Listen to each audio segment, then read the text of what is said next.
الله من الشيطان الرجيم. بسم الله الرحمن الرحيم.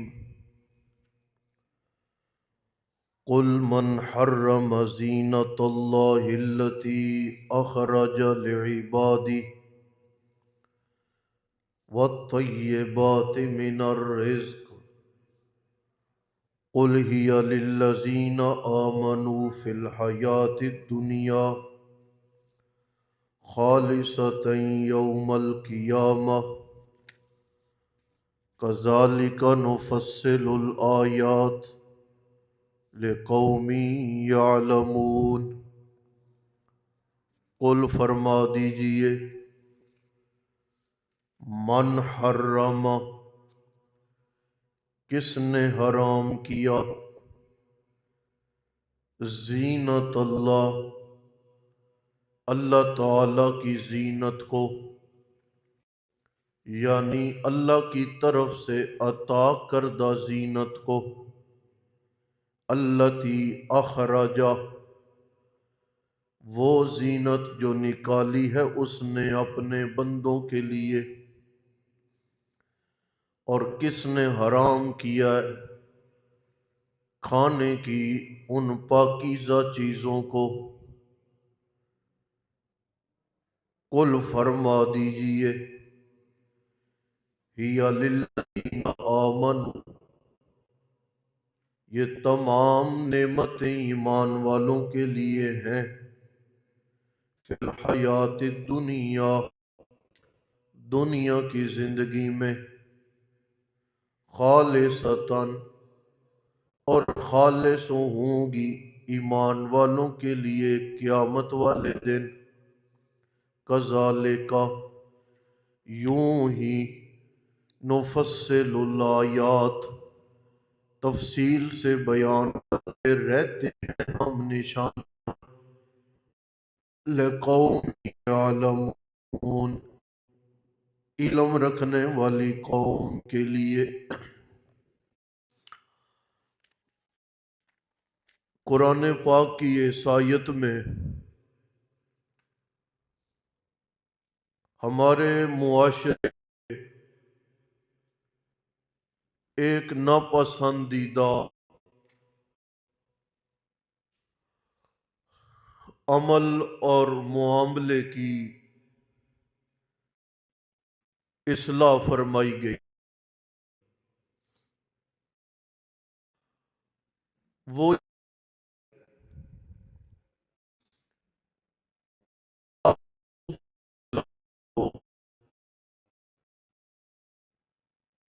عمدہ لباس،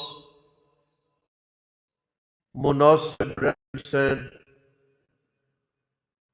مناسب کیے جانے والے اخراجات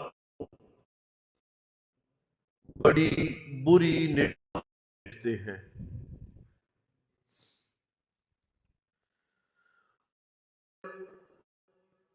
ہمارے زمانے کے جاہل سنیوں نے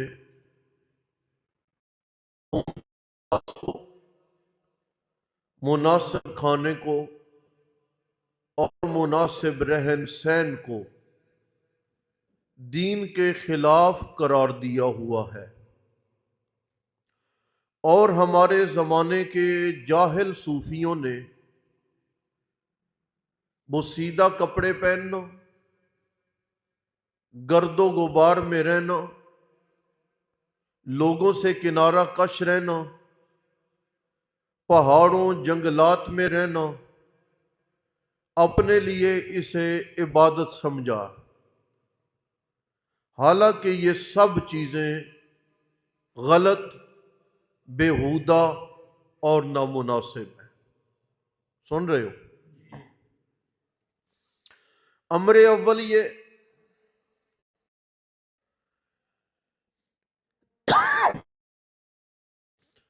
پہاڑوں میں، جنگلوں میں، محلے داری سے دور، لوگوں سے دور، یہ عیسائیوں کا طریقہ تھا. کن کا؟ اپنے آپ کو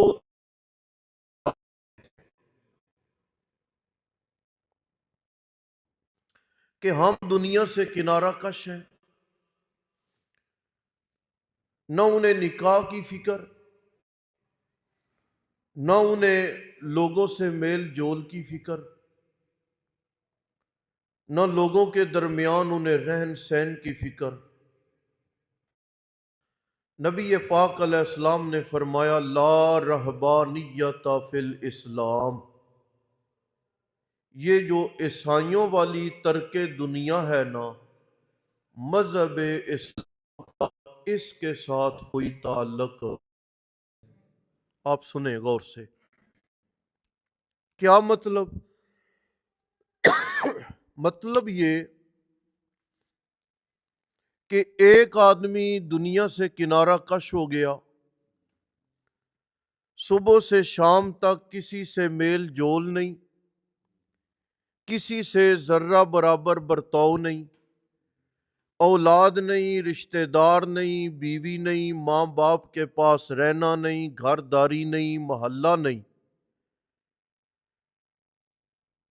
وہ آدمی کس بات کا ولی ہے؟ اس آدمی نے کیا کمال کر کے دکھایا ہے؟ کمال اس بندے کا ہے جو بچوں میں رہتا ہے، بیوی اس کے پاس ہے، ماں باپ اس کے پاس ہے، شرارتی ہمسائے اس کے آس پاس رہتے ہیں،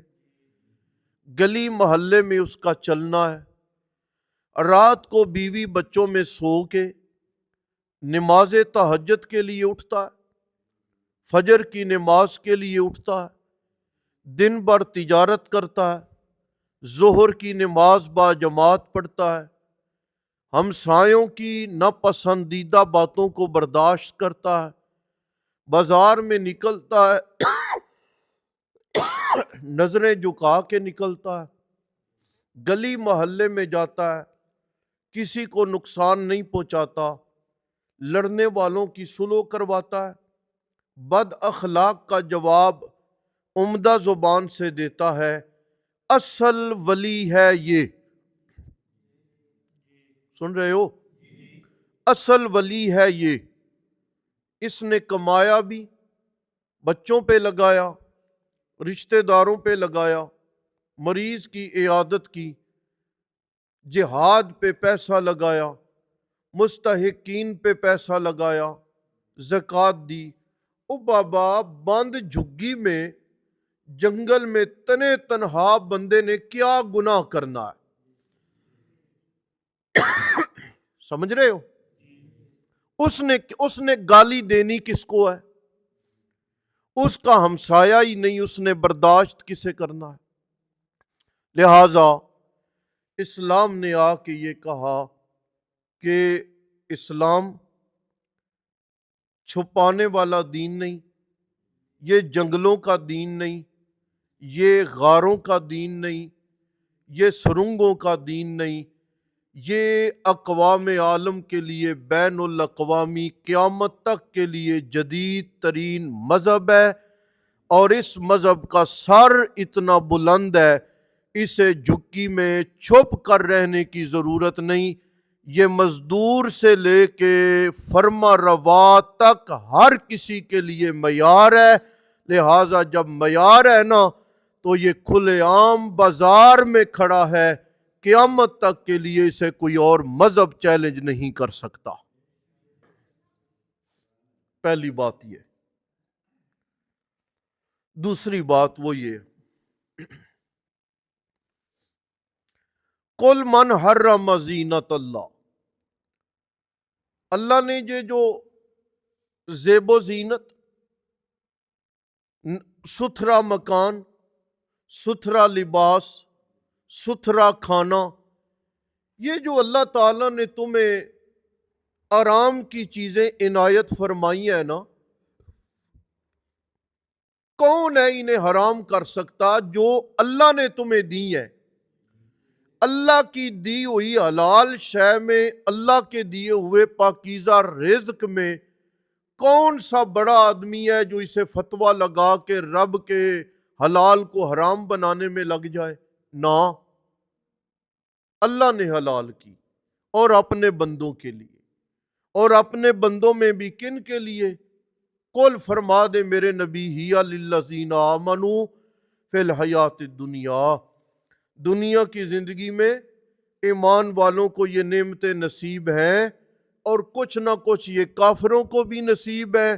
لیکن خالصۃ یوم القیامہ،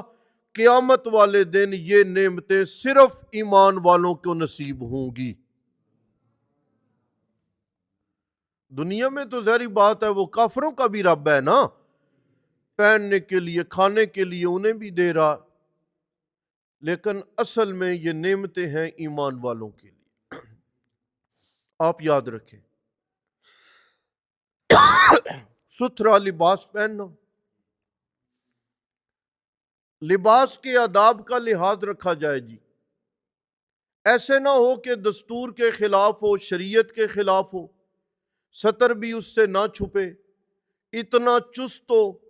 کہ پہننے کے باوجود اس کا کوئی نفع نہ ہو، اتنا باریک ہو کہ آپ نے فرمایا قرب قیامت خواتین لباس پہننے کے باوجود بھی ننگی ہوں گی،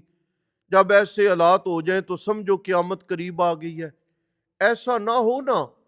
تو اپنی پہنچ اور استطاعت کے مطابق اچھا لباس خریدنا یہ تکبر نہیں ہے۔ اور یاد رکھیں، ایک آدمی مالی طور پر اتنا مستحکم ہے کہ وہ 50,000 روپے کا لباس خرید سکتا ہے، سمجھائی؟ ایک آدمی مالی طور پر اتنا مستحکم ہے کہ وہ اپنا صدقہ دیتا ہے، حج فرض اس نے کیا ہوا ہے، فرض ایک ہی ہے نا، ایک حج فرض اس نے کیا ہوا ہے،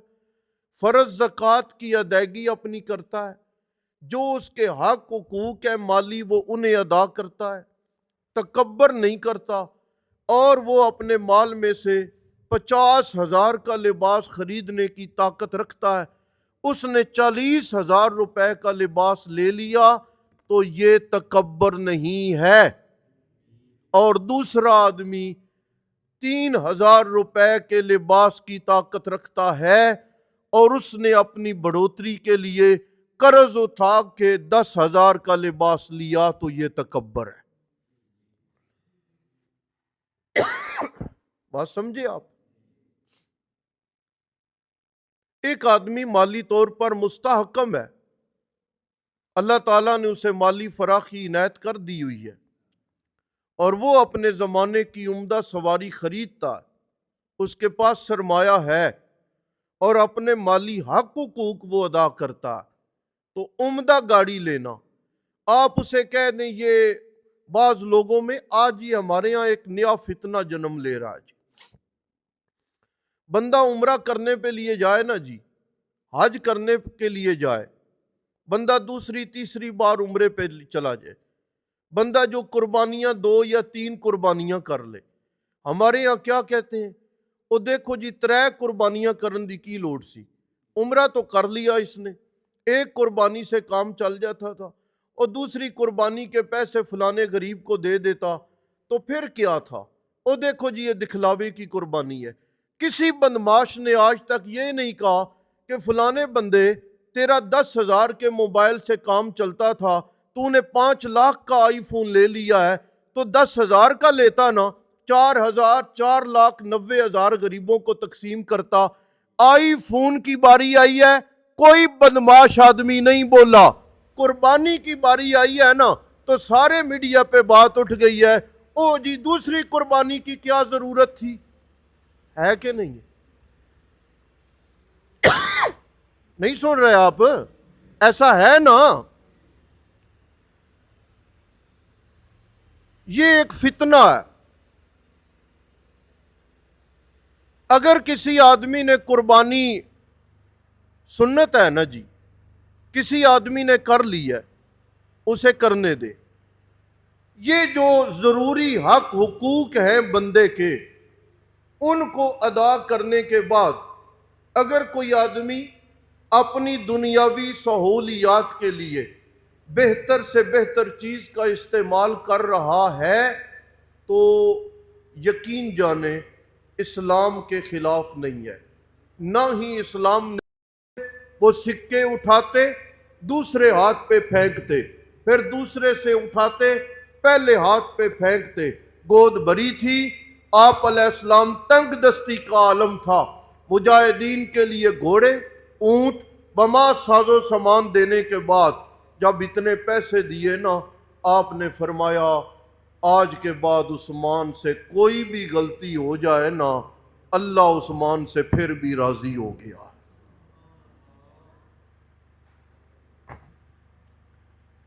تو سبق ہمیں یہ بتا رہا ہے، اللہ تعالیٰ نے آپ کو باسہولت رہنے کے وسائل دیے ہیں، اس کے باوجود ایک آدمی عمدہ لباس نہیں پہنتا، ستھرا لباس نہیں پہنتا اور ستھرا رہن سہن نہیں بناتا، تو اللہ تعالیٰ کی نعمتوں کی نہ قدری کر رہا اور وہ اللہ تعالیٰ کی نعمتوں کی نہ شکری کر رہا۔ میں نے آخری بات، میں نے 2 سبق پہلے یہ بات کہی تھی کہ آپ شادی نکاح پہ دیکھیں تو ہماری حالت کیا ہوتی ہے، اور نماز کے لیے مسجد میں آتے ہوئے اپنے آپ کو دیکھیں ہماری حالت کیا ہوتی ہے۔ ہمارے پاؤں کی جرابیں مسجد میں آئیں تو سمیل آ رہی ہے، ہمارے وجود پہ چادریں مسجد کے لیے ہیں تو گندی ہیں، اور ہمارا جو مسجد میں آئیں تو لباس ہے اسی کی آستین سے ہم پیشانی صاف کرتے ہیں، اور دنیاوی تقریبات میں ہم جائیں ہماری حالت کیا۔ اللہ نے فرمایا قل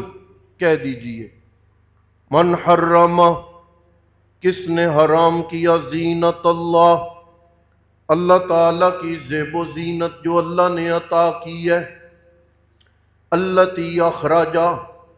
وہ جو نکالی ہے اس نے اپنے بندوں کے لیے، والطیبات من الرزق اور کھانے کی پاکیزہ چیزیں کس نے حرام کی ہیں، قل فرما دیجئے ہی للذین آمنوا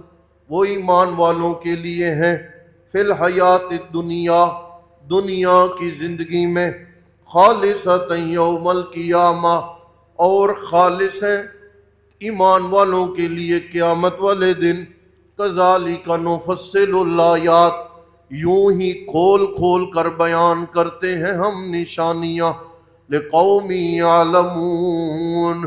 علم رکھنے والی قوم کے لیے۔